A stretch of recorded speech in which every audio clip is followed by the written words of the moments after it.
يا صديقي دلني لله إني غاية الفردوس والظل الظليل. يا صديقي إننا بالله نحيا فهو نور وهو زاد والدليل. يا صديقي دلني لله إني غاية الفردوس والظل الظليل. يا صديقي إننا بالله Alhamdulillahirabbil alamin. Wassalatu wassalamu ala ambiyalin wa mursalin Sayyidina wa maulana Muhammadin wa ala alihi wa sahbihi ajmain. Rabbi shrah li sadri wa yassir li amri wahlul 'uqdatam min lisani yafqahu qawli. Amma ba'd. Shadaqallahu aladzim. Bapak Ibu yang dirahmati Allah, marilah kita panjatkan puja dan puji syukur kehadiran Allah Subhanahu wa taala yang pada pagi hari ini kita dapatkan berkah dan ridho Allah untuk bisa bersama-sama mentadaburi Al-Quran, yang alhamdulillah pada pagi hari ini hari yang terakhir dari bulan suci Ramadan, semoga membawa keberkahan kepada kita. Dan para bapak ibu yang hadir pada pagi ini adalah para hamba Allah pilihan yang masih meluangkan waktu ya untuk mentadaburi Al-Quran, dan itulah tanda-tanda orang yang muttaqin. Dan pada kesempatan ini nanti kami mengucapkan terima kasih. Kami ingin menyapa terlebih dahulu pada guru kita, Ustadz kita yang terhormat, Ustadz Adi Warman Karim. Assalamualaikum Ustadz. Masih di unmute Ustadz.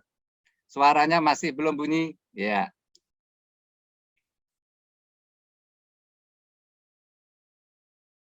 Masih belum bunyi. Oh, halo, tolong dibuka unmute-nya. Dia. Ya, assalamualaikum. Udah. Alhamdulillah. Waalaikumsalam warahmatullahi wabarakatuh. Terima kasih Ustadz, luar biasa masih bersama kita. Ini terasa like ke istana di sana ini, istana hijau. Wah, luar biasa. Alhamdulillah, hijau ketemu hijau di sini. Baik, Bapak Ibu yang dirahmati Allah, pada pagi hari ini Ustadz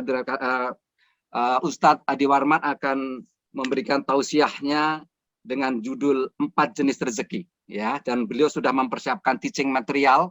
Jadi Bapak-bapak Ibu nanti akan kita share ya teaching materialnya. Hanya sekarang mohon fokus apa nanti yang disampaikan oleh Ustadz kita, sehingga betul-betul butiran ilmu ini akan dapat memberikan manfaat bagi kita semua.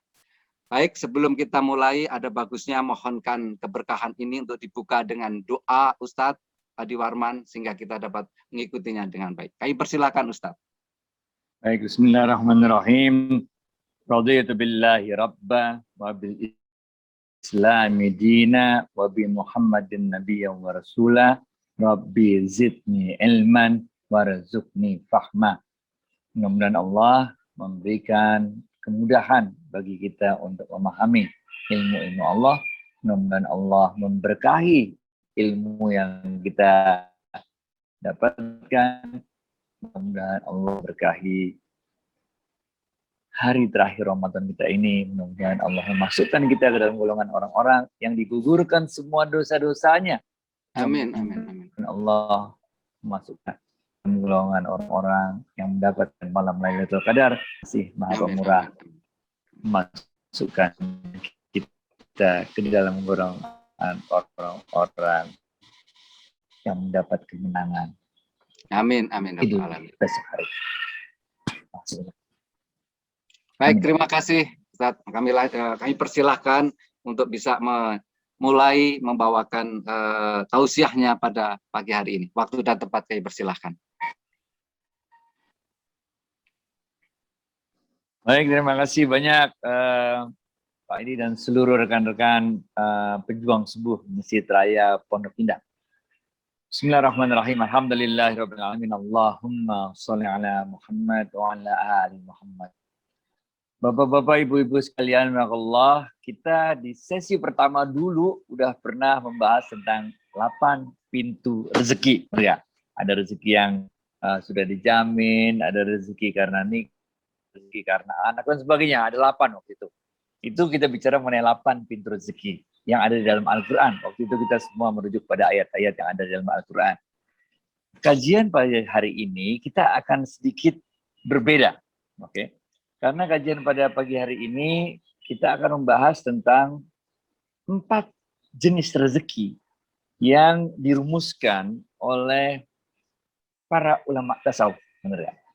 Para ulama tasawuf itu merumuskan ada 4 jenis rezeki. Yang pertama adalah rezeki yang paling rendah. Nah ini. Rezeki yang paling rendah. Menurut para ulama tasawuf, rezeki yang paling rendah itu adalah harta. Sedangkan rezeki yang paling tinggi adalah kesehatan.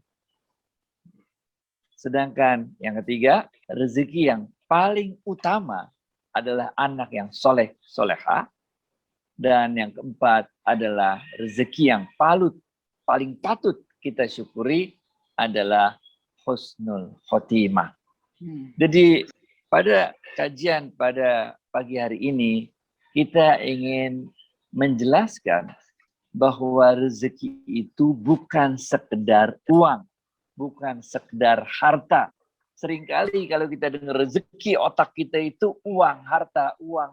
Padahal enggak. Saya mau kasih contoh.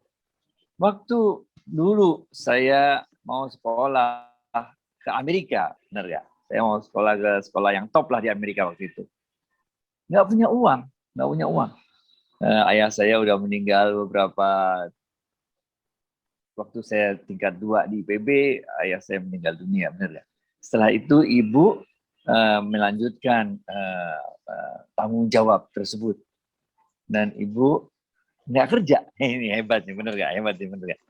Jadi waktu saya mau berangkat ke Amerika belajar di Boston University waktu itu, kita nggak punya uang untuk bayar itu semua. Ya kita doa sama Allah gimana caranya ini, benar ya? Allah memberi saya rezeki, bentuknya bukan uang, bentuknya beasiswa, termasuk living cost dan sebagainya. Begitu juga yang terjadi ketika anak saya yang cewek, yang nomor 2, mau sekolah ambil S2-nya di Berkeley. Juga bayarannya mahal. Dan saya juga nggak punya uang. Maka waktu itu anak saya gimana ya, kita nggak, aku udah diterima di Berkeley, tapi uangnya gimana gitu kan. Terus saya bilang, udah bismillah, kalau Allah ngasih itu satu paket, bener nggak? Kalau Allah ngasih rezeki itu satu paket. Dan betul, Allah nggak memberi kami uang, tapi Allah memberikan rezeki dalam bentuk lain, yaitu beasiswa untuk anak saya tersebut. Waktu saya mau ngawinin anak, gitu juga. Ngawinin anak, kalau di Jakarta kan dahsyat juga, benar nggak nilainya yang harus kita keluarkan. Kita juga nggak punya uang yang cukup untuk bayar acara pernikahan tersebut, benar nggak? Kita doa sama Allah, benar nggak? Allah memberikan rezeki. Bentuknya, yang punya gedung itu memberi diskon yang besar buat kami, sehingga kami merasa ringan dengan biaya menikahkan anak waktu itu. Jadi saya ingin memulai sesi kita ini dengan menceritakan bagaimana sebetulnya Allah memberikan rezeki. 1001 cara Allah memberikan rezeki yang bentuknya nggak mesti uang, nggak mesti harta. Ada banyak sekali cara Allah memberikan kita rezeki. Nah, para ulama tasawuf itu membuat rumusan bahwa rezeki yang paling rendah itu adalah harta. Kita bahas satu-satu ya. Rezeki yang paling rendah adalah harta ini bukan berarti ya, ini kadang-kadang ada orang banyak di antara kita yang salah memahaminya. Rezeki yang paling rendah adalah harta itu bukan berarti harta itu rendah, hina, dina, tercela. Kita nggak boleh punya harta, harus hidup miskin. Enggak. Bukan gitu pengertiannya. Bukan gitu. Jadi kalau kita belajar juga harus kita jangan cuma sepenggal-penggal gitu aja. Kalau sepenggal-penggal gitu jadi keliru nanti. Jadi yang dimaksud harta yang paling rendah, rezeki yang paling rendah itu adalah harta. Bukan berarti harta itu hina dina, tercela. Kita harus menjauhi harta, harus hidup miskin, nggak boleh kaya. Bukan begitu. Tapi para ulama tasawuf merumuskan mengapa harta itu dibilang sebagai rezeki yang paling rendah. Karena memang harta belum menjadi rezeki kita sepenuhnya. Nah, ini penting. Harta baru menjadi potensi rezeki. Yang benar ya? Harta baru menjadi potensi rezeki. Harta itu baru menjadi benar-benar rezeki kita apabila telah kita gunakan. Uangnya itu udah kita beliin sesuatu untuk kita konsumsi. Baik kita makan atau kita pakai, misalnya kita makan, beli duitnya kita beliin makanan, atau duitnya kita beli mobil, kita beliin barang-barang, bener. Atau duit itu kita sedekahkan. Ngerti gak? Jadi itu sebabnya disebut oleh ulama-ulama tasawuf ini bahwa harta itu adalah rezeki yang paling rendah karena memang dia belum betul-betul menjadi rezeki. Karena uang itu sebetulnya, kan kita bukan uang itu kita kipas-kipas uang atau kita punya rekening di bank berapalah 10 miliar cuma kita tengok-tengok doang. Kan bukan itu kan intinya dari harta ini kan. Dan intinya adalah uang itu purchasing power-nya, daya belinya, kita beliin sesuatu untuk memenuhi apa yang kita inginkan, benar ya? Itu sebabnya ulama tasawuf mengkategorikan harta sebagai rezeki yang paling rendah. Karena sebetulnya dia belum jadi rezeki. Dia baru berpotensi menjadi rezeki ketika harta itu, uang itu telah kita gunakan untuk kita makan, kita pakai, atau kita sedekahkan. Nah, dan manusia itu, dunia ini mata'al ghurur. Dunia ini, kehidupan dunia ini, permainan aja ini, benar ya? Ini mata'al ghurur. Jadi Rasulullah SAW mengatakan, saking kita sama harta, benar ya? Manusia itu apabila diberi sepetak emas, maka dia akan minta petak emas kedua. Apabila diberi petak emas kedua, maka dia akan minta petak emas ketiga. Apabila Allah memberikan petak emas ketiga, maka mereka akan meminta petak emas keempat. Dan seterusnya.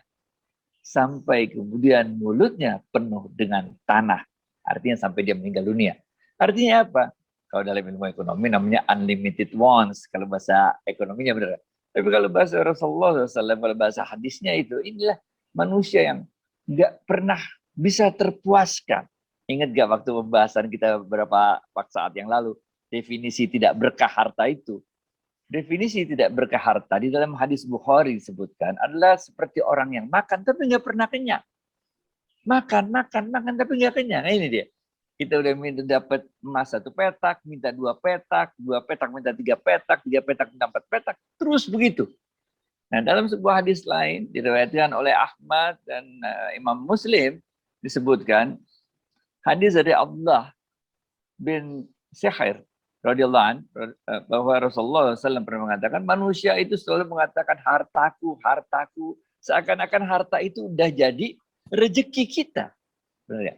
Padahal kata Rasulullah, hakikat dari hartamu itu hanyalah apa yang kamu makan sampai habis, apa yang kamu gunakan sampai rusak, dan apa yang kamu sedekahkan sehingga tersisa di hari kiamat. Nah, ini pelajaran pertama kita nih. Ini pelajaran pertama kita. Oke. Begitu juga dalam sebuah hadis yang panjang, waktu itu istri Rasulullah SAW, Aisyah radhiyallahu anha, menghidangkan makanan kesukaan Rasulullah SAW, yaitu paha kambing, paha domba. Ketika Rasulullah SAW dihidangkan makanan yang favoritnya beliau itu, Rasulullah SAW bertanya pada istrinya, wahai istriku Aisyah, apakah sudah kamu berikan juga ini pada Abu Hurairah, tetangga kita? Aisyah menjawab, udah ya Rasul. Kemudian Rasulullah nanya lagi, kalau itu tetangganya satu lagi, Aiman gimana Aiman? Udah dikasih juga belum? Ini makanan. Udah Rasulullah, kata Aisyah sekali. Terus tetangganya diabsenin satu-satu. Ini udah dikasih belum? Ini udah dikasih belum? Benar ya? Sehingga Aisyah mengatakan, udah dapat semua tetangga, beres, udah beres semua tetangga, udah dibagiin dah. Yang nyisa cuma ini nih. Kata Aisyah kepada Rasulullah SAW, ada beberapa potong dagingnya. Yang nyisa cuma ini, yang lain udah dibagiin, kata Aisyah. Apa jawaban Rasulullah SAW? Beliau tersenyum dan mengatakan, engkau salah Aisyah. Yang habis adalah siap-siap kuis pertama nih. Kuis pertama gocap. Engkau salah Aisyah. Yang habis adalah apa yang kita makan ini. Sedangkan yang kekal adalah apa yang kita titik. Oke. Engkau salah, Isa. Benar ya? Yang habis adalah apa yang kita makan ini. Sedangkan yang kekal, yang nanti kita bawa sampai akhirat, adalah apa yang kita titik. Kocak. Oke. Ini sebabnya para ulama tasawuf itu mengkategorikan harta sebagai rezeki yang paling rendah. Benar. Dalam hadis lain diriwayatkan oleh Imam Muslim Rasulullah SAW bersabda, kelak di akhirat manusia akan berkata, inilah harta bendaku. Padahal tidak ada harta benda yang diperolehnya di dunia kecuali 3 hal. Ini. Ya. Yang pertama, apa yang ia makan akan keluar dari tubuhnya sebagai kotoran. Benar gak? Lu makan apa kayak yang paling enak kayak? Yang paling mahal dah, sebut restoran apa yang paling mahal dah. Terserah lu mau kemana dah, terserah dah. Yang paling enak, yang paling mahal, pilih sendiri dah. Harus keluar dari tubuh kita. Kalau nggak keluar, harus pergi ke dokter, bener nggak? Bisa in, nggak bisa out, ya ke dokter pasti, bener nggak? Berobat gitu ya, bener nggak? Yang paling enak, yang paling mahal, terserah dah. Kadang-kadang kita masukin uang nggak kencereng masjid 50.000, bener nggak? Sekali makan siang, men, bisa 1 juta. La ilaha illallah, bener nggak? Apalagi kalau ente makan, ya tuh apa? Steak. Ya, steak sih masih murahan dikit. Itu loh Pak, makanan ikan Jepang yang ikan ya. La ilaha illallah, kacau. Benar nggak? So, kaviar. Telur kaviar. Iya, cuma segitu doang. Apa-apa yang kita makan akan keluar dari tubuh kita sebagai kotoran. Dan apa-apa yang kita pakai pasti rusak, benar gak sih?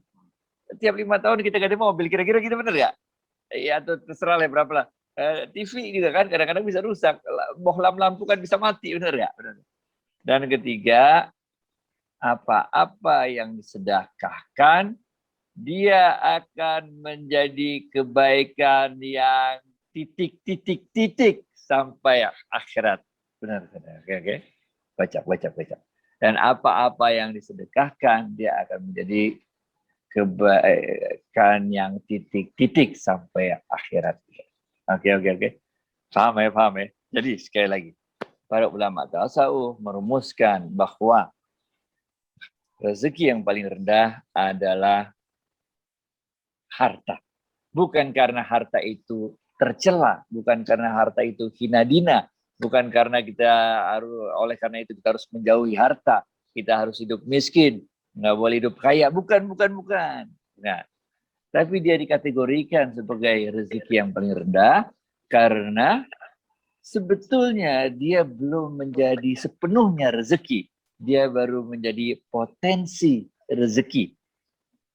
Dia baru betul-betul menjadi rezeki apabila telah kita makan, kita gunakan, atau kita sedekahkan.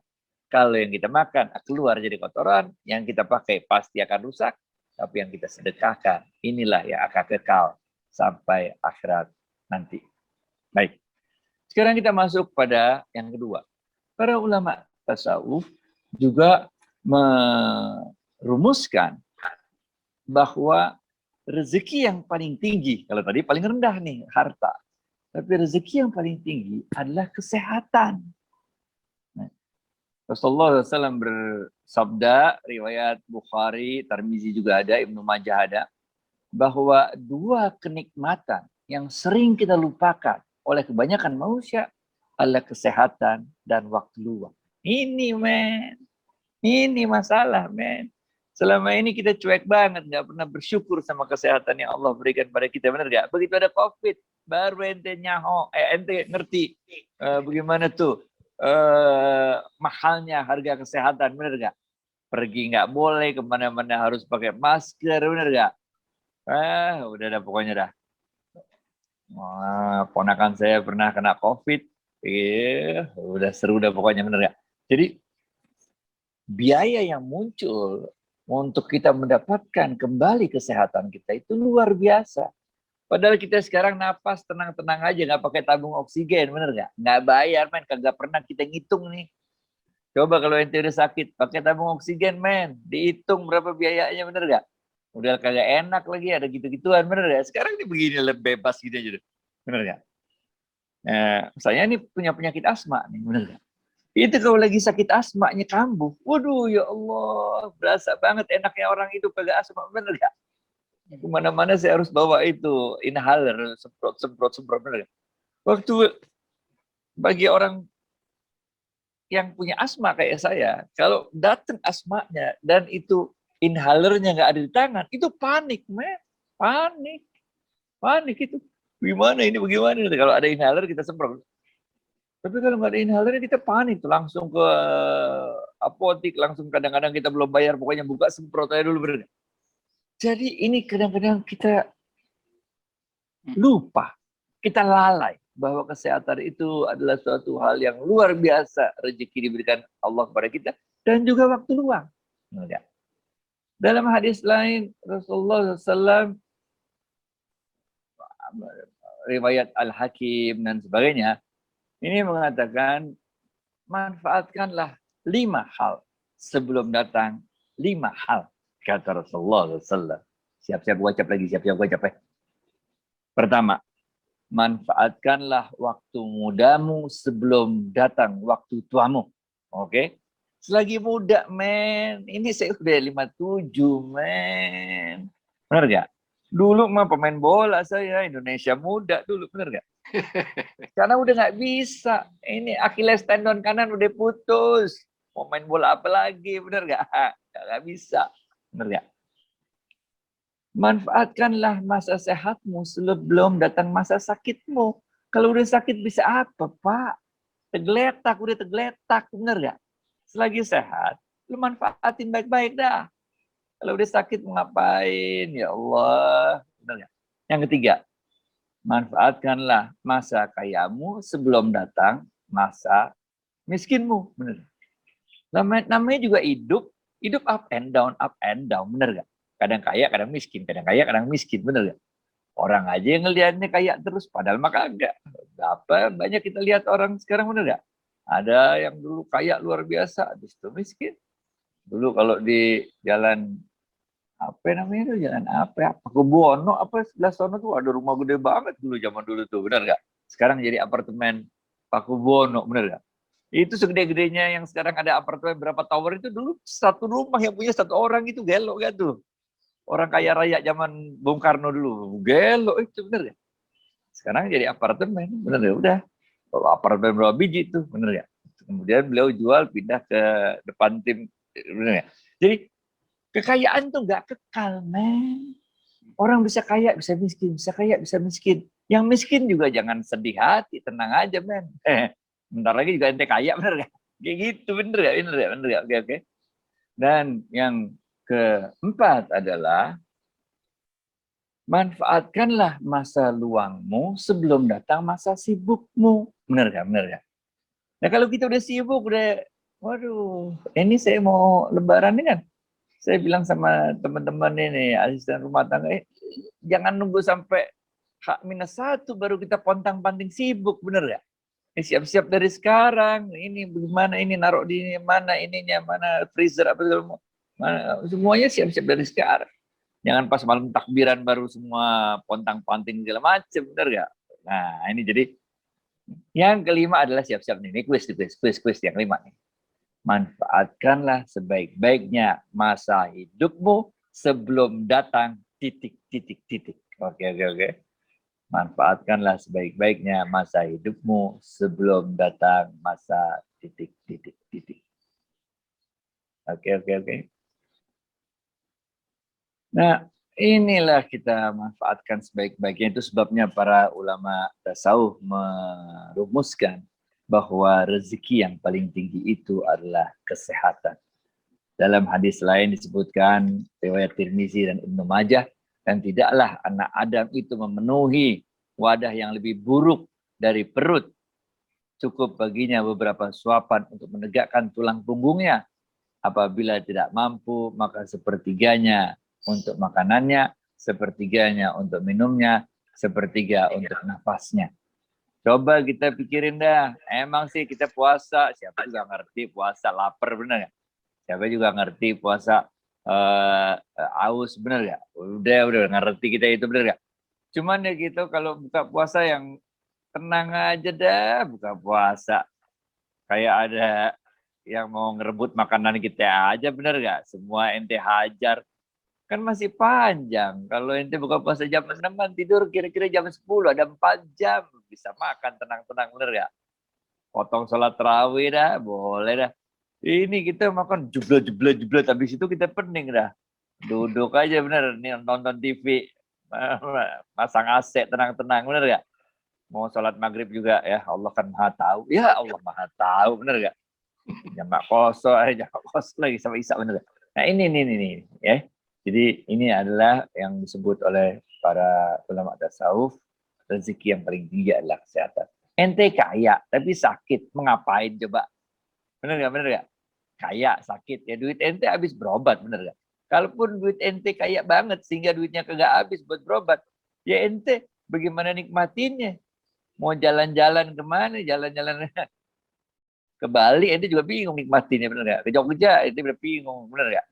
Nah, jadi ini kesehatan merupakan rezeki yang paling tinggi. Kita sekarang masuk pada yang ketiga. Nah, ini kita akan bahas agak panjang sedikit, oke? Yaitu para ulama tasawuf mengatakan bahwa rezeki yang paling utama itu adalah anak yang soleh, solehah.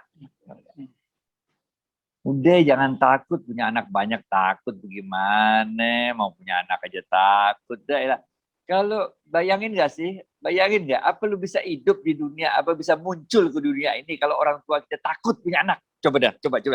Be fair yo. Mari kita fair terhadap diri kita sendiri, bener ya.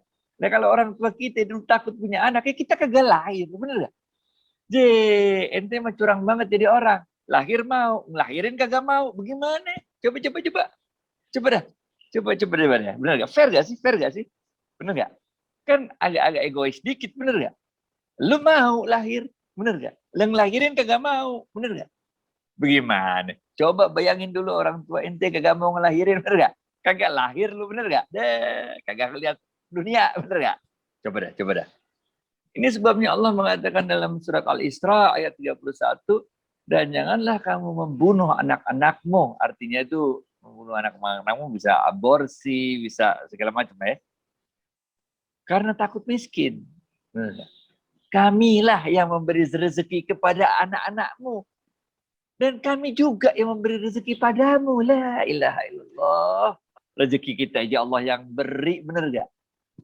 Ini seakan-akan anak jadi beban. Seakan-akan anak itu harus kita yang nyediain rezeki. Enggak, men. Rezeki Allah yang nyediain. Allah, kalimatnya yang digunakan Allah, kamilah yang memberi rezeki kepada anak-anakmu dan juga kepadamu. Duh, bener ya? Diingetin sama Allah, bener.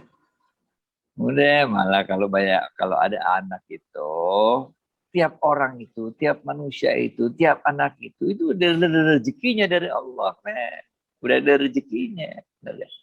Nah, kenapa? Tapi kita kan harus biaya tambah untuk bayi, apa segala macam, untuk kalau lahirnya sesar, kalau nanti masuk SD mesti bayar.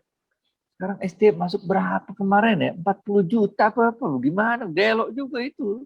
Sekarang masuk SD juga mahal banget ya. Dan sebagainya itu. Jadi kita nggak usah khawatir. Kalau Allah ngasih anak itu satu paket sama rezekinya, men. Benar. Kalau Allah ngasih kita anak itu satu paket sama rezekinya, udah komplit. Dia paket komplit.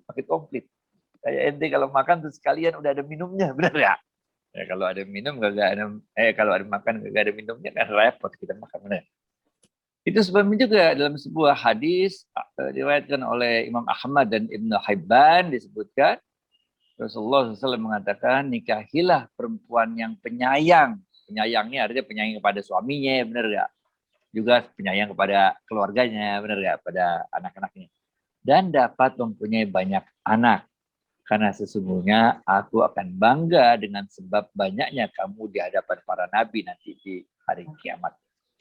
Nah, oke. Dalam hadis lain diceritakan bahwa ada seorang laki-laki datang menemui Rasulullah SAW mengatakan, ya Rasulullah, aku mendapatkan seorang perempuan yang cakep, yang cantik dah pokoknya. Benar ya? Bukan ada cantik, Tapi juga perempuan ini merupakan keturunan dari keluarga terhormat. Mantep gak tuh? Udah cakep, berasal dari keturunan keluarga terhormat. Tapi dia mandul. Dia bisa punya anak. Apakah aku boleh menikahinya? Dia bertanya kepada Rasulullah SAW. Maka Rasulullah SAW menjawab,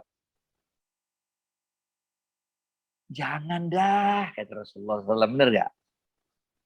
Jangan cari yang lain dah, kata benar gak? Kalau soal cakep kan ya, kalau soal cakep mah, kalau udah jatuh cinta udah kagak kelihatan, men. Air got terasa bajigur. Kucing rasa coklat gitu, kira-kira bener gak? Ada kalau waktu di Bogor dulu waktu saya IPB itu ada ustadz kami tuh, dia ustadznya lucu gitu, suka gitu. Kalau cinta sudah melekat, kucing rasa coklat. Kalau cinta sudah terlanjur, air got rasa bajigur, kira-kira. Ustadz yang zaman dulu tuh waktu kuliahan di Bogor dulu. Terus Allah bilang, nggak usah dah. Dan kemudian laki itu datang lagi bertanya untuk kedua kalinya, Rasulullah gimana ini? Rasulullah bilang, udah jangan cari yang lain dah. Soal cakep mah ntar kalau kita udah jatuh cinta ya udah kelihatan cakep aja, bener gak? Untuk ketiga kalinya dia datang lagi nanya lagi kepada Rasulullah SAW. Maka Rasulullah SAW mengatakan, nikahilah perempuan yang penyabar dan subur, karena sesungguhnya akan membanggakan banyaknya jumlah kalian di hadapan umat-umat lain di hari kiamat nanti. Nah, bagi seorang perempuan yang masih gadis, kesuburan ini bisa dilihat dari keadaan keluarganya, ibu, saudara, kerabat, dan sebagainya. Itu kalau zaman sekarang udah lebih maju dari itu, ada ilmu-ilmunya lah. Ya. Yang potongan yang kedua yang bagi yang perempuan masih gadis, kesuburan dilihat dari keadaan keluarga ibunya segala macam itu nanti kita sesuaikan dengan kemajuan zaman. Oke. Kita akan masuk pada hadis yang berikutnya. Rasulullah SAW ini pernah mendoakan Anas bin Malik. Apa doanya Rasul? Doanya Rasul adalah, ya Allah, banyakkanlah hartanya dan banyakkanlah anaknya, dan berkahilah apa yang telah engkau berikan kepadanya. Ini doa Rasulullah. Ente kaya tapi gak punya anak, bagaimana coba? Bener gak? Pernah gak ngerasain tuh? Ente kaya, bener gak? Tapi nggak punya anak, mau diapain tuh duit, bener nggak? Siapa yang terusin nih, bener nggak? Ente kaya, punya rumah banyak, punya harta berlimpah, punya bisnis, tapi nggak punya anak, bener. Kan jadi nyangkut juga, bener nggak? Dalam hadis lain diriwayatkan oleh Imam Bukhari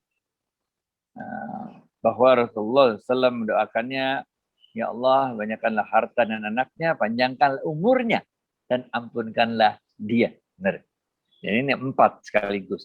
Banyakin harta, banyakin anak, panjangin umurnya, ampunin dia. Benar ya?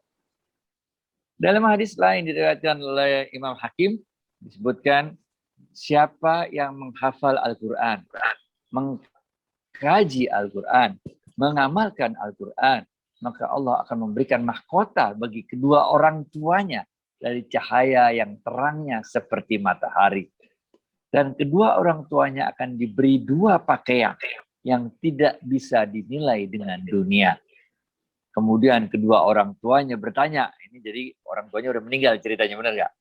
Udah meninggal di alam kubur, tahu-tahu kok dikasih mahkota. Mahkotanya terang benderang, cahaya kayak matahari, benar nggak? Habis itu orang tuanya di alam kubur nih dikasih pakaian yang nilainya nggak bisa dinilai dengan dunia, benar ya? Kemudian orang tuanya bertanya di alam kubur itu, mengapa saya sampai diberikan pakaian semacam ini? Mengapa luar biasa sekali ini perlakuannya kepada kami di alam kubur ini? Lalu disampaikan kepadanya, ini disebabkan anakmu telah mengamalkan Al-Quran. Oke. Asik ya. Jadi kalau kita punya anak, kita panggil guru ngaji, iya, benar.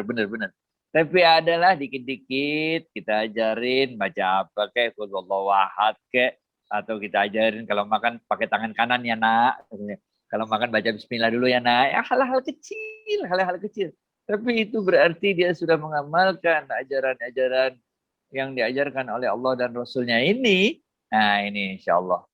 Nanti ketika diamalkan oleh anak-anak kita akan mendapatkan hadiahnya di dalam alam kubur. Itu sebabnya para ulama tasawuf mengkategorikan rezeki yang paling utama itu adalah anak yang soleh, solehah. Ente kaya, ente sehat, anak brengsek, nggak enak juga hidup, men. Bener ya, bener ya, bener ya. Ente kaya, ente sehat, tapi dibentak-bentak anak, bener ya. Kaya sama kaya, tapi kan nggak enak kalau kita nelfon anak, assalamualaikum, nah, apa kabar? Apa sih ayah nelfon terus? Aku lagi kerjaan ini, kan nggak enak, bener ya. Kita kaya, bener ya. Anak selonong aja masuk ke rumah, ambil ini itu, tahu-tahu udah mobil kita satu nggak ada gitu. Kita tanyakan anak mobil mana? Udah gue jual ya. Bener ya. Sebel gak kita? Sebel gak kita? Nah, jadi ente kaya, ente sehat, anak brengsek, nggak enak juga itu. Rasulullah SAW bersabda dalam hadis yang diriwayatkan oleh apa namanya ini, hadis di dalam kitab Ibnu Jauzi, sungguh seorang manusia akan ditinggikan derajat di surga kelak. Maka dia bertanya, bagaimana aku kok bisa ditinggikan begini derajatku? Maka dikatakan kepadanya, ini semua disebabkan istighfar, permohonan ampun kepada Allah yang selalu diucapkan oleh anakmu untukmu. Nah, jadi kalau kita punya orang tua udah meninggal, bacain doa, men, bacain doa. Benar nggak? Benar ya? Benar ya? Dalam hadis riwayat Imam Muslim disebutkan, jika seorang anak Adam mati, maka terputuslah semua amalnya kecuali 3 hal. Siap-siap gocap, siap-siap gocap. Pertama, sedekah jariyah. Kedua, ilmu yang bermanfaat. Ketiga, titik. Apabila seorang anak Adam mati, maka terputuslah semua amalnya kecuali 3 hal. Sedekahul jariyah, ilmu yang bermanfaat, dan ketiga, titik. Oke. Dalam hadis lain, Imam Bukhari mengatakan, tidaklah seorang muslim yang ditinggal wafat oleh 3 orang anaknya yang belum balik, kecuali Allah akan memasukkannya ke dalam surga karena keutamaan rahmatnya kepada mereka. Bayangin gak sih? Kita punya anak 3. Ngandung, men, 9 bulan. Nah, biayanya udah kehitung tuh. Periksa ke dokter sekali periksa berapa sekarang? 1,5 juta kalau nggak salah sekali periksa sekarang, benar nggak? Bolak-balik dokter berapa kali itu? Yang awal-awal sebulan sekali, habis 2 minggu sekali, benar ya? Hitungin aja tuh berapa duit keluar tuh, benar ya? Belum lagi beli vitaminnya, segala macam udah beli. Belum lagi tes ini, tes itu, segala macam udah. Kadang-kadang USG juga harus sekarang 4 dimensi, pokoknya. Nah, bener ya. Dulu mah kagak ada USG. Tapi kan kita kemajuan teknologi membuat kita ini. Udah keluar duit banyak. Lahir sesar berapa tuh sekarang? 350.000 lah kira-kira, bener gak? Habis itu biaya ini, ngedein anak, beliin ini, beliin itu, high chair, beliin mainan ini, itu segala macam. Bayar babysitter, segala macam udah dah. Giliran tuh anak udah mulai lucu-lucunya tuh. Bener ya? 4 tahun, 5 tahun, 6 tahun. Meninggal. Bener kan? Gelok gak kita? Gelok gak? Bener gak? Gelok kan perasaan kita. 1. Udah gelok kita. 2. Anak kedua gitu juga. Udah kita sayang-sayang segala macam. Karena udah nangis-nangis kita, bener gak? Anak pertama meninggal. Udah kita gedein segala macam. Jagain seluruh. Suntik segala macam. Vaksin apalah, tahap 1, tahap 2 segala macam, pokoknya udah. Tahu-tahu meninggal lagi sebelum balik. Gelok gak rasanya tuh? Gelok gak? Pas lagi lucu-lucu anak tuh, lagi ayah gitu bener gak? Meninggal. 3 kali ente lah kehilangan kayak gitu, cobaannya kayak gitu. Maka apa kata Rasulullah SAW? Tidaklah seorang muslim yang ditinggal wafat oleh 3 orang anaknya yang belum balik, kecuali Allah akan memasukkannya ke dalam surga karena keutamaan rahmatnya kepada mereka. Dalam hadis lain, riwayat Imam Ibnu Bajah, tidaklah seorang muslim ditinggal mati oleh 3 anaknya yang belum balik, melainkan ia akan dimasukkan ke dalam pintu surga yang mana saja yang ia mau. Saking itunya tuh, saking bagaimana Allah ingin memberikan penghiburan kepada kita. Saking kita benar gak geloknya, gelok tuh, gelok. Gimana tuh? Gelok rasanya, benar gak? Pintu mana aja mau masuk dah, pilihin diri dah, benar ya?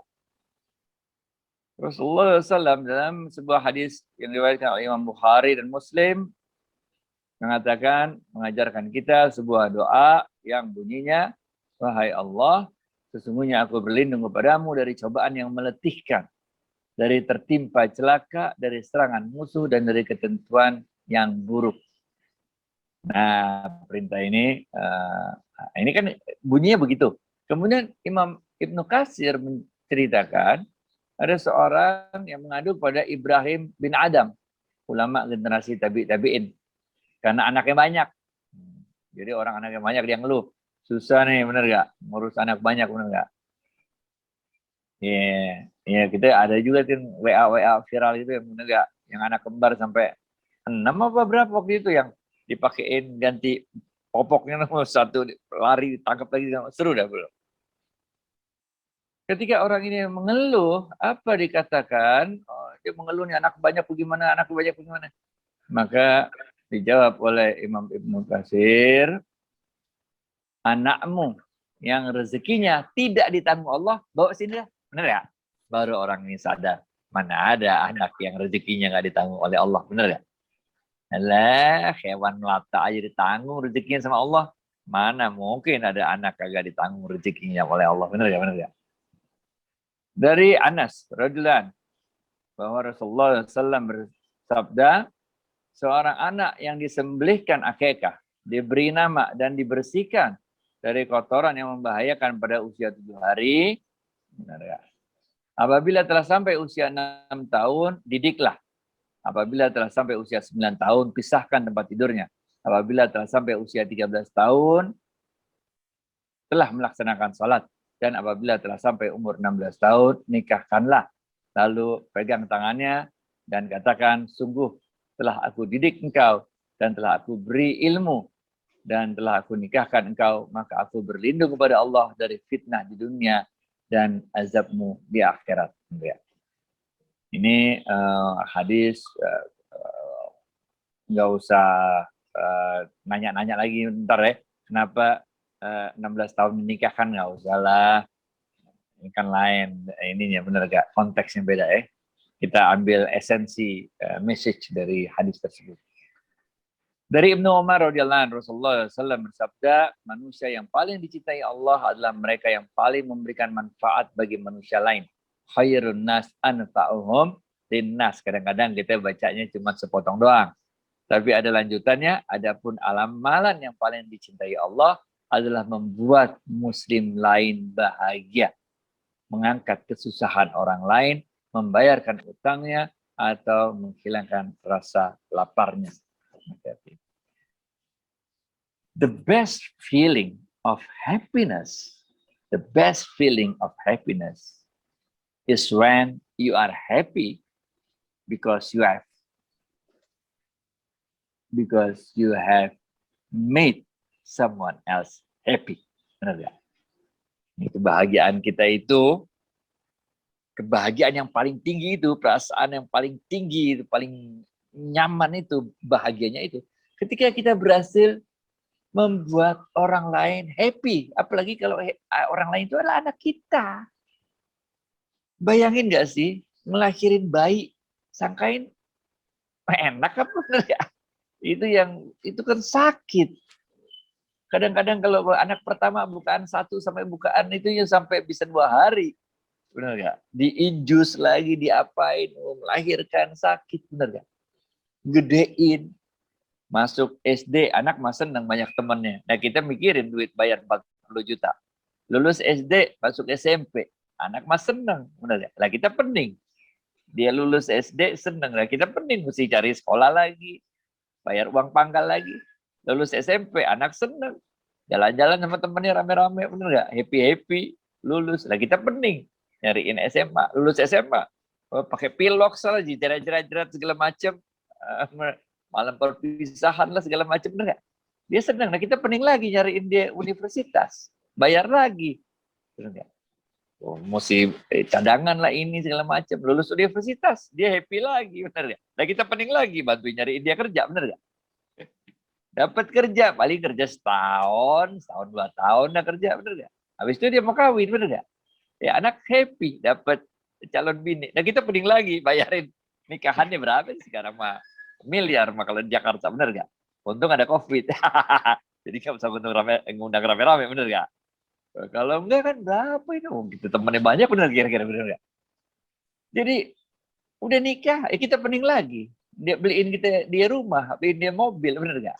Anda mau melahirkan, lah dia kan baru kerja 2-3 tahun, kagak sanggup bayar untuk sesar, benar? Nah kita bayarin lagi, benar? Jadi all the way kita lakukan itu semua. Tapi kita tanya loh, yuk sama diri kita masing-masing. Apakah kita merasa keberatan atau kita bahagia melakukan itu semua? Nah, benar nggak? Benar. Bahagia, men. Rumah jadi sepi, anak-anak udah kawin baru pergi semua, benar nggak? Apakah kita sedih gara-gara itu terus kita jadi sendirian sedih gitu? Enggak, men. Happy. Karena kita berhasil, rasanya berhasil tuh didik anak tuh, bener nggak? Kita weekend dah kita ngomong-ngomong, nyamperin cucu segala macam, bener nggak? Nah, ini yang ketiga, ini udah jam berapa? Mau habisin, saya habisin yang keempat ya, yaitu rezeki yang paling patut kita syukuri adalah husnul khotimah. Nah, Rasulullah SAW mengajarkan doa, ya Allah jadikanlah sebaik-baik umurku pada ujungnya, dan jadikan sebaik-baik amalku pada akhir hayatku, dan jadikan sebaik-baik hariku pada saat aku bertemu denganmu di hari kiamat. Rasulullah SAW juga mengatakan, siapa yang di akhir hayatnya bisa mengucapkan la ilaha illallah, maka dia akan masuk surga. Dalam hadis lain disebutkan, barang siapa mengucapkan la ilaha illallah karena mencari wajahnya Allah, kemudian amalnya ditutup dengannya, maka ia masuk surga. Barang siapa berpuasa karena mencari wajahnya Allah, kemudian amalnya diakhiri dengannya, maka ia masuk surga. Barang siapa bersedekah, kemudian itu menjadi amalan terakhirnya, maka ia masuk surga. Hadis lain disebutkan, aku datang di Madinah, lalu duduk menghampiri Umar bin Khattab. Kemudian lewatlah jenazah kepada mereka, lalu jenazah tersebut dipuji-puji kebaikannya. Maka Umar berkata, wajib. Kemudian lewat lagi yang lain, orang juga memuji-muji orang yang telah meninggal dunia itu, maka Umar berkata, wajib. Lalu lewatlah orang yang ketiga, orang-orang juga membicarakan kebaikannya, kemudian Umar bin Khattab mengatakan, wajib. Oke? Kemudian orang ini bertanya, apakah yang wajib, wahai Amirul Mukminin? Umar mengatakan, aku mengatakan seperti yang dikatakan oleh Nabi Sallallahu Alaihi Wasallam. Muslim mana saja yang disaksikan kebaikannya oleh 4 orang, Allah pasti akan memasukkannya ke surga. Jadi kalau di Indonesia ini sering nih, kalau ada orang meninggal, saksikanlah bahwa mayit ini khair. Terus kita jawab ramai-ramai, khair gitu.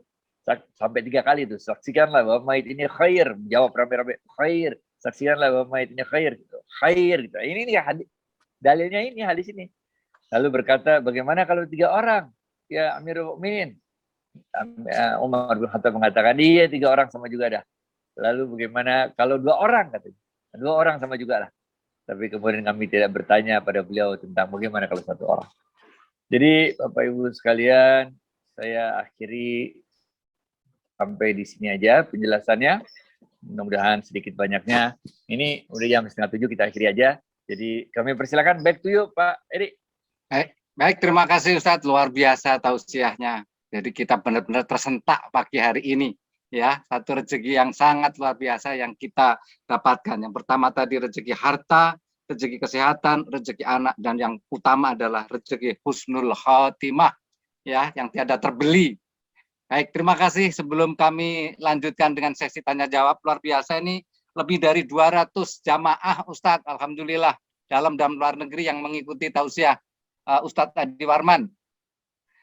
Baik, siap, alhamdulillah. Baik, kami persilahkan mungkin dari admin. Pertama kami mengucapkan terima kasih Bapak Ibu yang telah bergabung di dalam program kuliah pengajian subuh pada pagi hari ini, dan kami dari manajemen Pejuang Subuh mengucapkan terima kasih, dan kami ingin menyampaikan beberapa maklumat atau bagi beberapa program di kita. Yang pertama adalah alhamdulillah selama bulan Ramadan kita tiap hari dan tiap pagi habis subuh mengadakan pengajian, dan besok insya Allah kita hari Kamis dan Jumat ini kita libur sementara karena hari Raya Idul Fitri, dan sudah ditetapkan untuk insya Allah hari Kamis ya kita lakukan hari Raya Idul Fitri. Yang kedua, hari Sabtu tanggal 15 kita sudah langsung tetap mengadakan pengajian, yaitu dengan Ustadz Ahmad Sarwat LCMA, yaitu contoh perhitungan pembagian waris. Kemudian pada Ahad 16 Mei pukul 5.30 sampai 7, yaitu dengan Ustadz Dr. Rusli Hasbi LCMA, yaitu meneruskan tadabur surah Ali Imran yang ayat 85 sampai 88. Kemudian kita lanjutkan dengan silaturahmi online ke Palestina. Ya, ini mari Bapak-Bapak Ibu kita mendoakan yang viral beberapa hari yang lalu dari rezim Israel menyerang di Masjidil Aqsa. Kita doakan semoga saudara-saudara kita di Palestina diberikan kekuatan dan Allah menunjukkan perlindungannya kepada salah satu tempat suci kita. Amin. Baik, itu yang kami sampaikan, dan juga kegiatan-kegiatan lain, kegiatan sosial. Alhamdulillah kita akan menyerahkan pembagian paket tahap ke-13 kepada petugas kebersihan, pedagang, pembelian jenazah, security, dan para saudara kita yang membutuhkan. Dan kami harapkan masih adanya Bapak Ibu yang berpartisipasi. Dan kami mengucapkan terima kasih. Ini bukti laporan kami telah menyerahkan langsung kepada yang berhak, dan kami menyalurkannya dari beberapa tempat. Dan insya Allah ini menjadi amanah bagi kami. Sekali lagi terima kasih kepada semua pihak yang telah mendonasikan sebagian rezekinya. Dan inilah rezeki yang akan dibawa oleh Bapak Ibu kelak di yaumul kiamah nanti. Dan kami persilahkan untuk dapat mentransfer langsung ke Bank Syariah Indonesia 7220201001 atau Yayasan Pejuang Subuh Pondok Indah. Dan semoga ini akan menjadi berkah Bapak Ibu semuanya khususnya di bulan Ramadan ini. Dan terima kasih juga kepada Bapak Ibu yang sampai pada hari ini masih terus mengikuti program ini, dan insya Allah kami akan selalu mengupdate program-program kita, semoga dapat keberkahan semuanya. Baik, dan kami langsung bacakan ini pemenang kuis tadi yang begitu cepat ini, alhamdulillah berdasarkan komputer kita, yaitu pertama Mr. Donwix, wah, kemudian Bapak M. Iksan Rustam, kemudian Mutia Brilianti, kemudian Pak Taufik. Bagi pemenang silakan konfirmasi ke 081117301114. Nanti langsung kita transfer ininya. Baik, terima kasih. Kami persilakan Bapak Ibu untuk dapat menyampaikan pertanyaannya langsung, kesempatan yang sangat peluang emas, langsung bisa bertatap muka dengan Ustadz Adi Warman. Kami persilakan. Kami buka 3 sesi terlebih dahulu. Kami persilakan bisa raise hand Bapak Ibu. Kami persilakan. Oh, sebelumnya, ya, baik, sebelumnya ini ada pengumuman dari salah satu pengurus kita, Bapak Irwan, untuk ucapan terima kasih atas bantuan dari Bapak Ibu sekalian. Mungkin Bapak Irwan bisa di-unmute, Pak. Kami persilakan waktu kesempatan ini, Pak, selaku Ketua Masjid Raya Pondok Indah. Baik, terima kasih Pak Edi. Assalamualaikum warahmatullahi wabarakatuh. Waalaikumsalam. Waalaikumsalam warahmatullahi wabarakatuh. Bapak dan Ibu sekalian, tidak dirasa bahwa hari ini adalah hari terakhir kita di penghujung bulan Ramadan, dan kajian kita pada pagi hari ini dengan Ustadz Adi Warman Karim merupakan kajian kita terakhir di bulan Ramadan ini. Pada Bapak Ibu sekalian, atas nama segenap pengurus Pejuang Subuh Pondok Indah dan Pejuang Subuh Masjid Raya Pondok Indah, kami ucapkan banyak terima kasih kepada Bapak Ibu sekalian yang telah memilih kajian Pejuang Subuh Pondok Indah sebagai tempat untuk kita semua untuk mencari ilmu yang insya Allah dengan ilmu yang kita peroleh bisa kita amalkan untuk kehidupan kita ke depan. Kami juga ucapkan banyak terima kasih pada Bapak Ibu sekalian atas segala kebaikan dan partisipasi dan dukungan yang telah diberikan kepada kami. Jazakallahu khairan. Semoga apa yang Bapak Ibu berikan mendapatkan keberkahan dan pahala dari Allah Subhanahu wa taala. Bapak Ibu sekalian, kajian kita mungkin yang terakhir bulan Ramadan pada hari ini, pada insya Allah nanti setelah Ramadan kita akan lanjut kajian kita dimulai dari hari Sabtu, dan sebagaimana di luar bulan Ramadan, jadwal dari kajian Pejuang Subuh adalah di hari Selasa, Rabu, Jumat, Sabtu, dan Ahad insya Allah. Kami harap Bapak Ibu sekalian bisa kembali ikut berpartisipasi dalam kajian ini.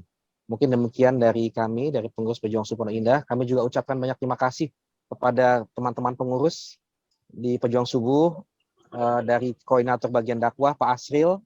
Pak Asril ini yang setiap hari ngurusin jadwal dan narasumber, kepada bapak-bapak moderator, Pak Edi, dan teman-teman yang lainnya, kami ucapkan banyak terima kasih.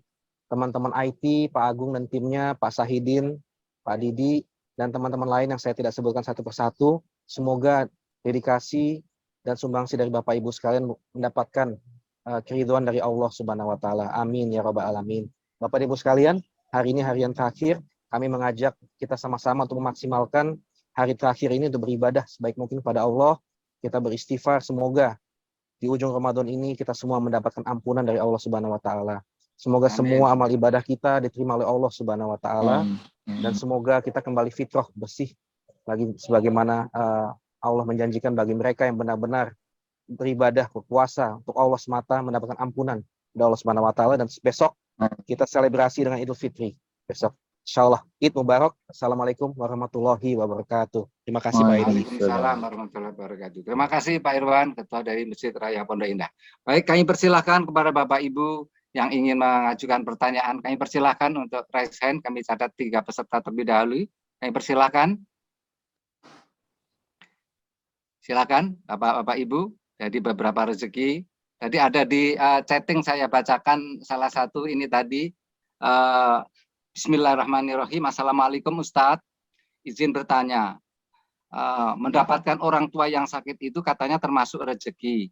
Apakah kita harus mengatakan alhamdulillah atau innalillahi? Kalau soal mengatakan itu apa aja asal ada nama Allahnya oke. Karena di Indonesia lazimnya kalau orang meninggal itu kita sebut innalillahi wa inna ilaihi raji'un. Di Indonesia lazimnya kayak begitu. Tapi di komunitas tasawuf misalnya, kalau ada orang meninggal, itu bilangnya bukan innalillahi wa inna ilaihi raji'un. Bilangnya alhamdulillah. Alhamdulillah. Karena kita bersyukur kepada Allah. Karena apa? Karena kalau di dalam tasawuf itu berarti kalau seorang itu meninggal, maka dia terputuslah potensi untuk berbuat dosanya. Benar kan?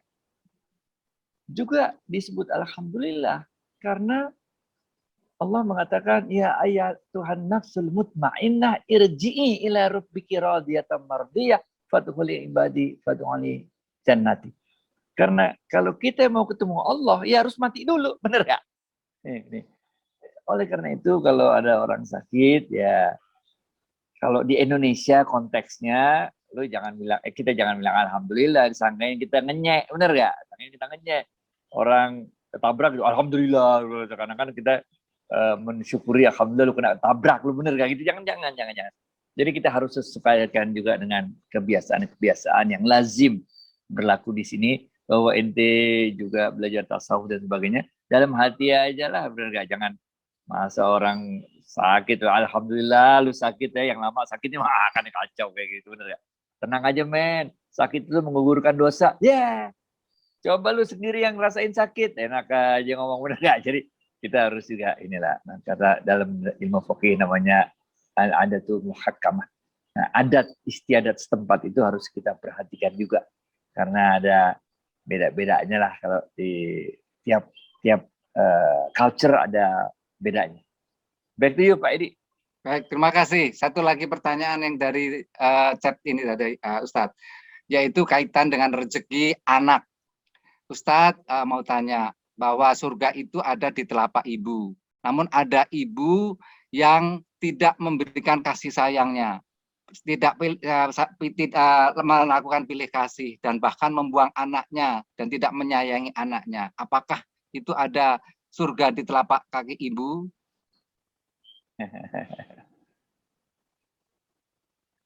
Setiap orang berubah. Mungkin tekanan hidup Mungkin cobaan yang berat yang dialami ibu tersebut. Mungkin masa lalu, kekecewaan ibu tersebut terhadap beberapa peristiwa yang terjadi pada beliau yang menyebabkan beliau melakukan itu.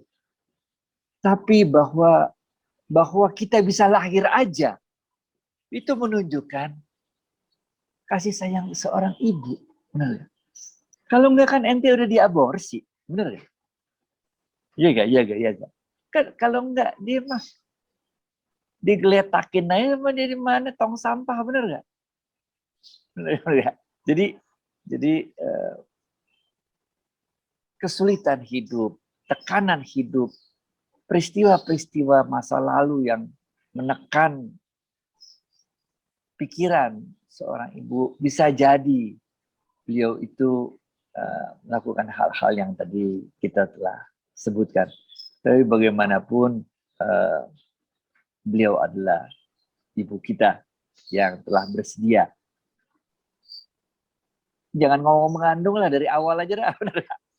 Yang dari awal yang bersedia kita tempati badannya, dibawa kemana-mana, kemudian akhirnya kita bisa lahir.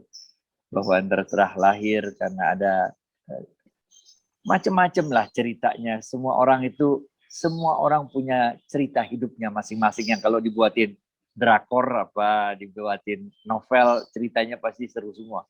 Tapi dalam semua kisah perjalanan manusia, siapapun dia,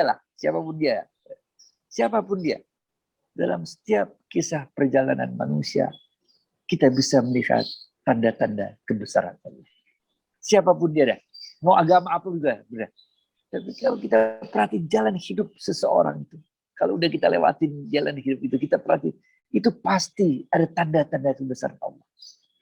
Bagaimana Allah menyelamatkan seseorang dari peristiwa ini, peristiwa itu, bagaimana Allah mengarahkan seorang jadi kemudian taubat dan sebagainya. Jadi hidup itu kayak kita main arung jeram, semua orang akan melewati sungai yang sama, namanya sungai kehidupan. Nah itu, ngerti gak? Banyak batu di situ, iya. Banyak batu, ada yang jatuh, kecemplung, naik lagi ke perahu, dan sebagainya lah.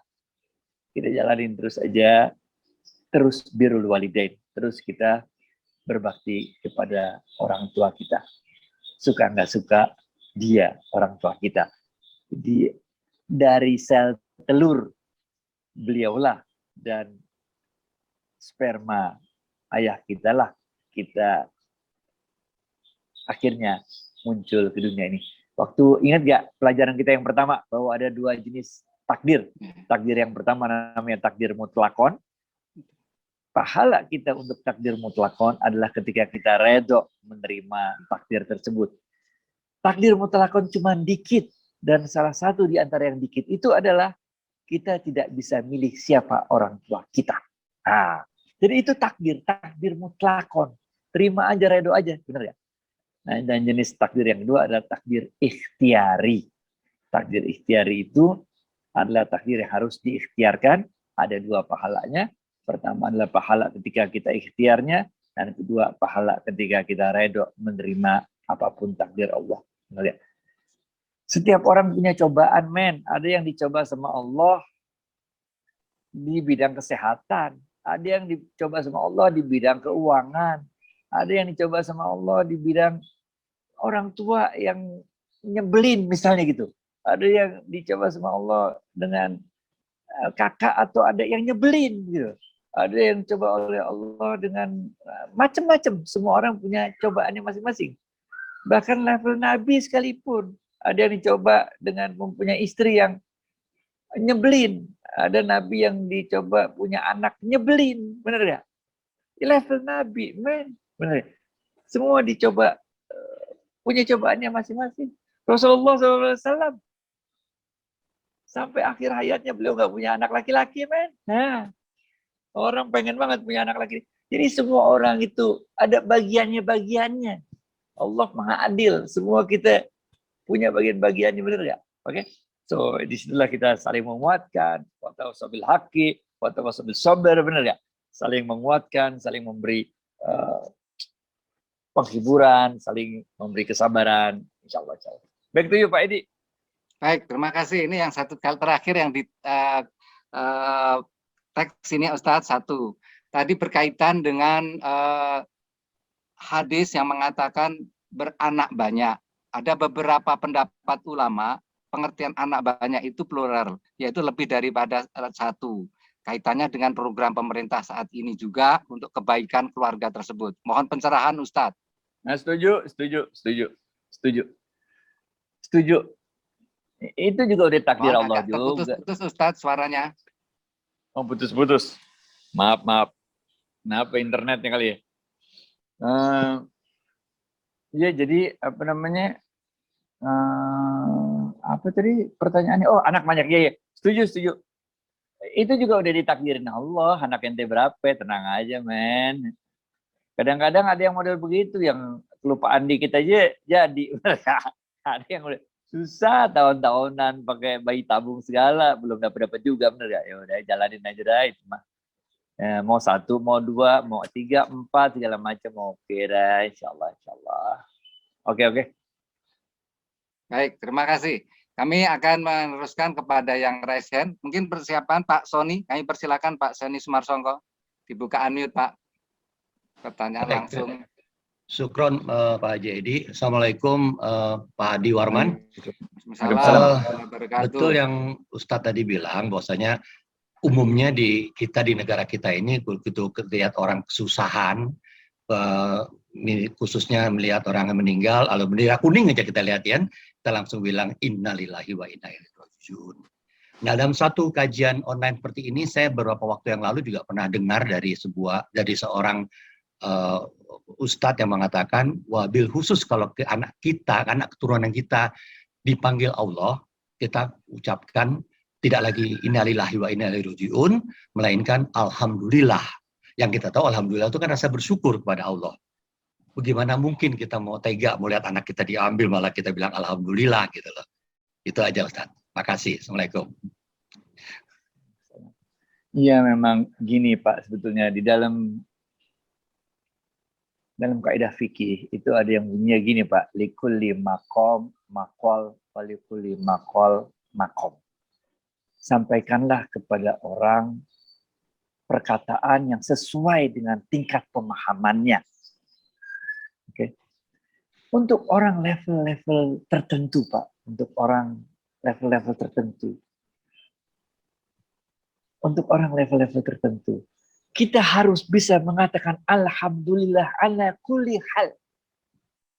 Untuk orang level-level tertentu, kita harus bisa selalu alhamdulillah ala kulli hal, karena Allah itu maha terpuji apapun yang terjadi. Apapun yang terjadi, meninggal kayak ketembak, ketabrak, ketangkep, whatever happen, itu tidak bisa merubah kenyataan bahwa Allah maha terpuji. Itu tuh. Kalau untuk level tertentu tuh, alhamdulillah kan artinya segala puji bagi Allah. Apapun yang kejadian dah, mau Indonesia dijajah 300 tahun, apa whatever yang happen, itu tidak bisa merubah kenyataan bahwa Allah maha terpuji. Benar gak? Tapi kita harus lihat-lihat audiens, benar gak? Kita harus lihat-lihat pemahaman audiens nih. Kalau pemahaman audiensnya bagaimana, jangan sampein itu, benar gak? Ntar kalau udah sampai level tertentu, baru kita sampein likulli maqam maqal istilahnya itu. Dan sampaikanlah sesuatu kepada manusia sesuai dengan tingkat pemahamannya. Benar gak? Kalau enggak ya jadi salah paham nanti. Kita disaking ngeledek tadi, benar gak? Jadi ribut. Iya, gimana ini anak gue meninggal, alhamdulillah, kurang ajar, benar gak? Jadi kita memang ada tingkatan-tingkatannya lah. Back to you Pak Edi. Baik, terima kasih. Kemudian kami persilahkan Ibu Renos Maita Firdaus Azwar. Kemudian siap-siap Ibu Rukyah Kodilawati. Ini dari jauh ini Ustadz. Silakan. Assalamualaikum Pak Ustadz. Waalaikumsalam Bu. Saya mau bertanya nih. Apa hukum mengadakan acara khatam Al-Quran? Dan apakah harus apakah harus ada syukuran? Lebih utama menghafal Al-Quran atau membaca dalam bulan Ramadan ini, Pak Ustadz. Satu lagi Pak Ustadz, terus ini em, Yang singkat mohon jelas, Bu. membaca Al-Quran itu mendapat 10 kebaikan. Itu bagi orang yang sudah fasih atau yang bacanya biasa aja, Pak Ustadz. Itu aja, Pak Ustadz. Terima kasih banyak. Onde wa alor, Bu. Oke, yang pertama tadi Iya, apa Pak tuh ya? Ustadz. Yang tadi pertama tadi apa ya? Pertama tadi Baca Al-Quran itu apa harus pakai khataman, pakai syukuran? oke. Lebih penting mana? Ya. Iya. Iya, kan gini ceritanya, Bu. Ini lagi-lagi likul makom makol walikul makom. Orang tuh ada tingkatan-tingkatannya, bener gak? Ada orang yang jangankan hataman baca aja susah, men. Bener gak, Bu? Iya, Itu iya. setahun belum tentu hatam, bener gak?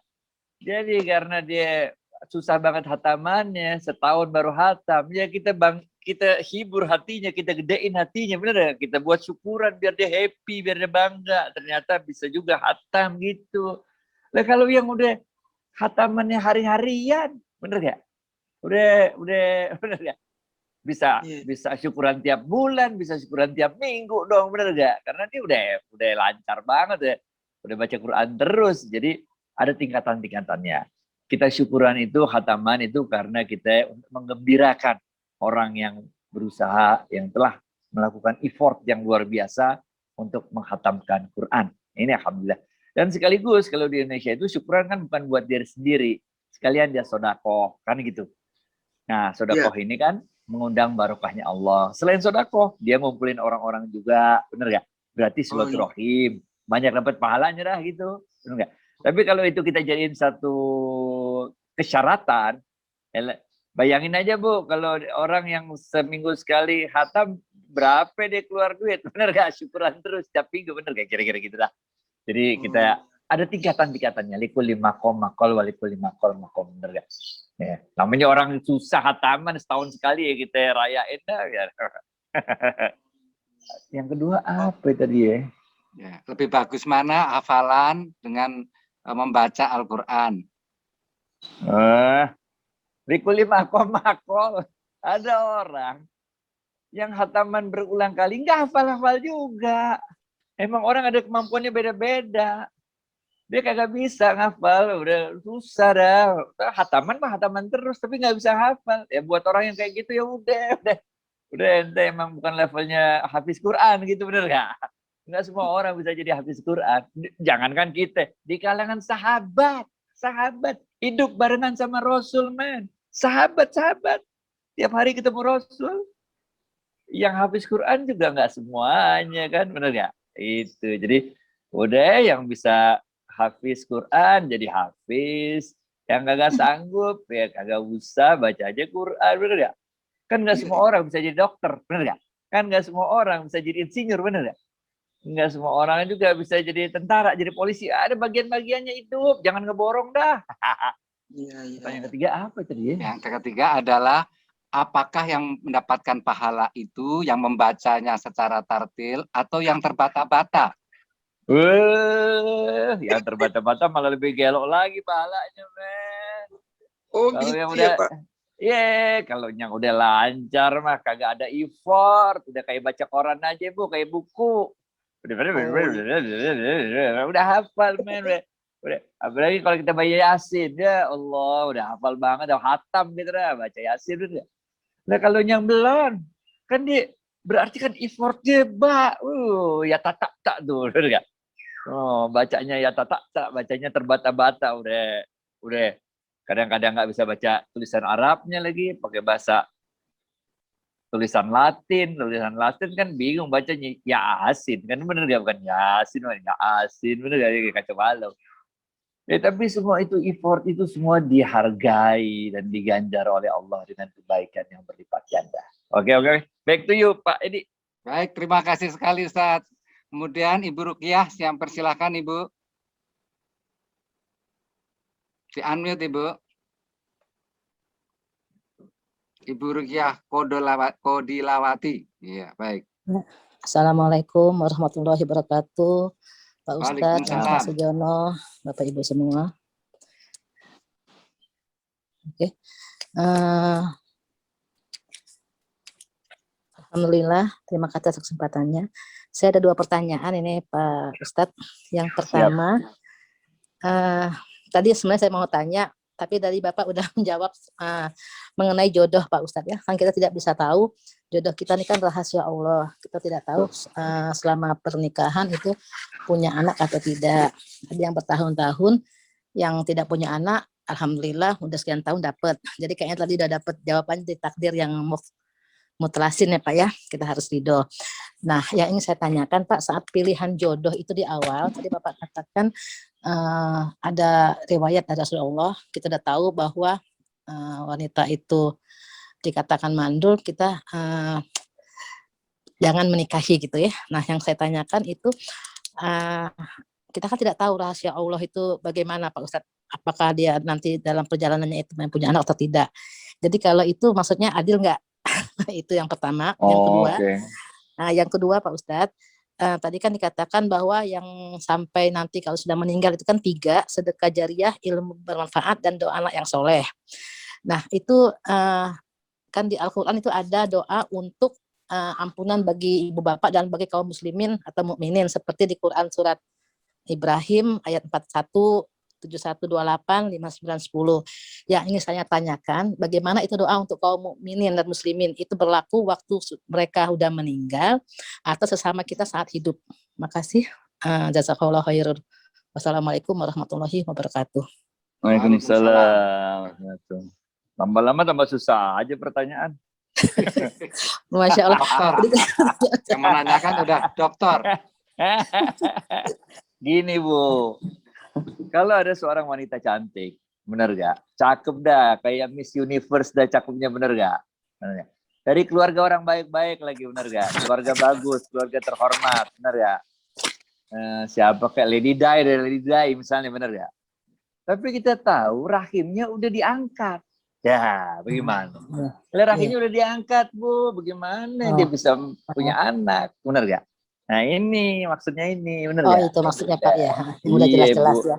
Iya. Lah kalau masih belum, kalau normal-normal aja masih ada rahim, masih ada potensi untuk punya anak ya kita usaha terus aja, kan ada bayi tabung apa segala macam gitu ya. Pertanyaan yang kedua tadi apa ya? Apakah mandul itu adil? Keadilan ya, sama tadi. Ya. Apa? Nah, apaan adil?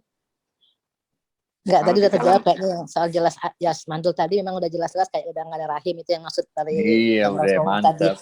Ya, udah ada paham maksudnya. Tapi yang doa untuk selama kaum mukminin dan muslimin tadi Pak Ustadz, itu untuk yang sesama yang masih hidup atau untuk yang sudah meninggal juga doa itu?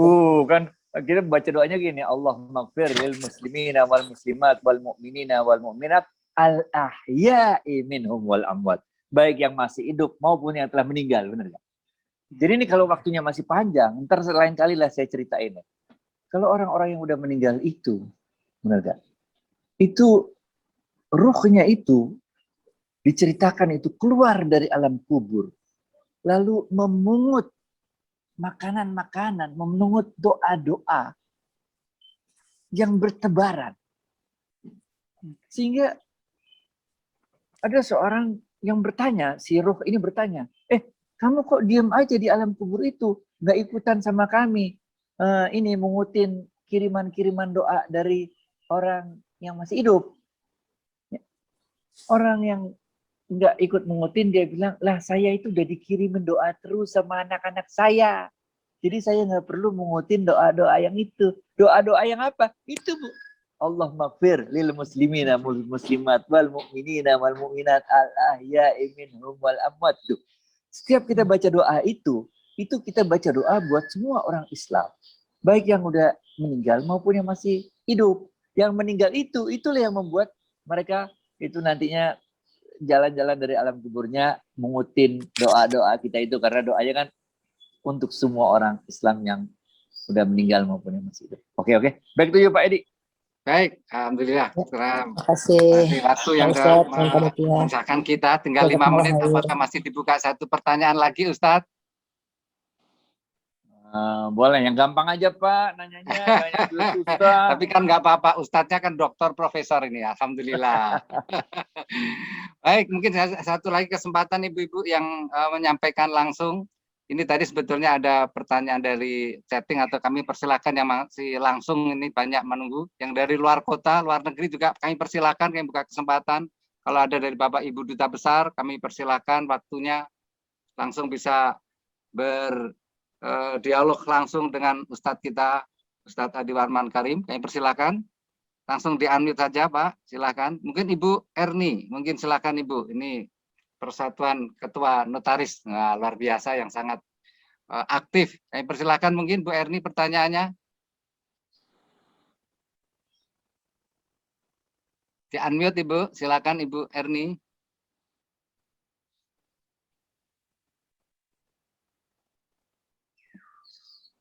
Ya, mungkin sambil menunggu yang lain, ada yang lain lagi, silakan. Tadi ada yang mau resen?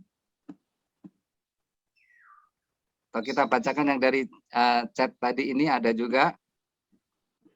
Silakan Ibu, satu lagi kesempatan ini. Nah, mungkin ada satu pertanyaan di chatting, mungkin ini penutup terakhir. Bagaimana cara mendidik anak kita supaya menjadi anak yang soleh, Ustadz? Nah, ini bagus pertanyaannya. Aduh. Pak Edi, saya nggak bisa jawab, nggak bisa bertanya. Tadi? Coba silakan Ibu, lah ini masih bisa. Bisa Ibu langsung, bisa Ibu, silakan Ibu. Ya. Pak Ustadz Adi Warman Karim yang terhormat, saya mau bertanya tadi sebenarnya gini, memang kita ada ibu-ibu yang mandul yang tidak diberi anak, memang sangat sedih. Saya ada sepupu yang begitu. Cuman pertanyaannya kan ini rezeki yang sangat hakiki 4 tadi, didoakan oleh anak yang soleh. Nah, kalau dia tidak punya anak, siapa yang mendoakan yang makbul, yang dia bisa merasa bahwa dia juga terpilih oleh Allah ke dunia ini berarti, karena tidak mudah bagi ibu yang tidak punya anak, yang dalam kehidupan sehari-hari dia suka menangis sendiri kalau ibu itu yang tidak punya anak, walaupun dibilang takdir. Terus yang kedua boleh ya bonus. Nah, itu yang kita memang mencari husnul khotimah. Husnul khotimah yang bagaimana, yang paripurna, yang bisa kita raih sebelum ajal menjemput. Wassalamualaikum warahmatullahi wabarakatuh. Ini pertanyaan seorang dokter, Ustadz. Iya Bu, jadi makasih banyak Bu.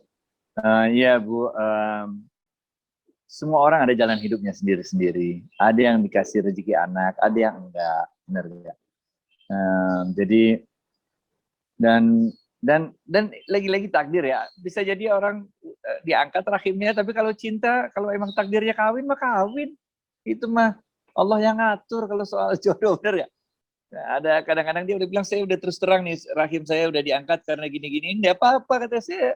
Bukan soal rahim, saya suka cinta sama lu, nikah udah, emang jodohnya begitu kan. Ada orang juga yang memang udah usaha sampai kapan juga enggak, sampai tante saya almarhumah sampai akhir hayatnya beliau enggak ada jodohnya, enggak punya anak. Siapa yang jadi anaknya? Kami, ponakan-ponakannya. Itu udah kayak ibu kandung sendiri. Kami perlakukannya, beliau juga memperlakukan kami seperti ibu kandung sendiri. Jadi ada ponakan-ponakan yang bisa kita jadiin anak juga. Ada juga orang lain bisa kita angkat anak. Rasulullah SAW mengangkat anak. Zaid bin Harithah, benar gak? Didoain sama Zaid, benar gak? Benar. Saya doain terus sebagai ponakan-ponakan. Karena kami rumahnya kebetulan dekatan, antara rumah saya dengan rumah tante saya itu cuma jarak, kami jalan malam, beliau di Jalan Ciditiro, cuma jarak 200 meter kali. Sehingga kami juga sering tinggal di situ dan sebagainya lah kalau jalan-jalan. Jadi insya Allah lah, setiap orang punya jalan hidupnya masing-masing. Kan nggak satu-satunya cara punya anak yang soleha. Ini kan lagi cerita beberapa jenis kan. Ini salah satunya adalah anak yang soleha. Yang pertanyaan kedua itu adalah ada menjadi ini ilmu tasawuf ya, gimana untuk menjadi husnul khotimah, makhitullah ini makrifat. Kalau itu rahasia Allah, itu rahasia Allah juga, itu kita doain mudah-mudahan kita husnul khotimah dah. Karena kita nggak tahu. Bahkan dalam kitab-kitab tasawuf diceritakan kisah ada seorang yang seumur hidupnya itu ahli ibadah terus seumur hidupnya. Di ujung umur hidupnya itu setan gangguin dia. Benar gak? Setan gangguin dia. Nah, setan bilang mau ketemu langsung nggak sama Allah nih. Gitu. Lah dia terkicuh. Saking dia terobsesinya ingin bertemu dengan Allah, dia terkicuh oleh setan ini. Nah, jangankan kita, Nabi Adam aja dulu, bener gak? Disuruh deketin pohon sama setan, bener gak? Apalagi kita.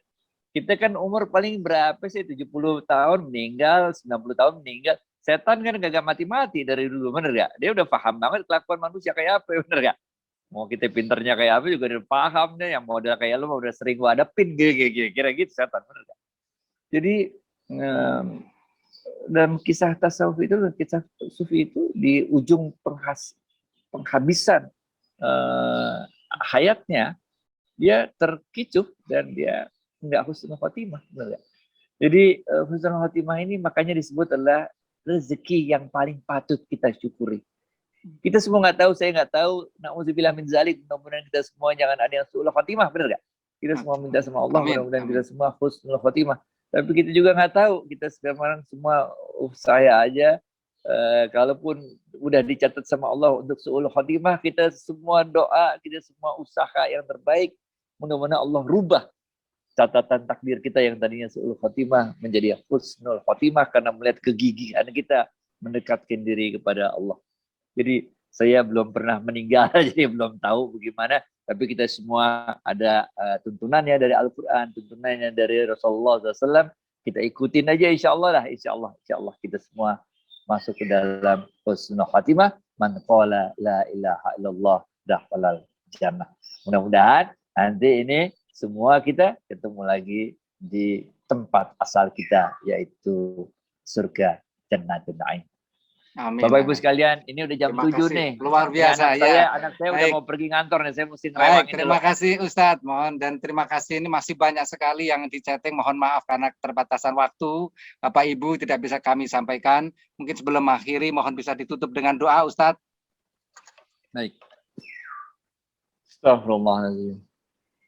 Astaghfirullahaladzim. Astaghfirullahaladzim.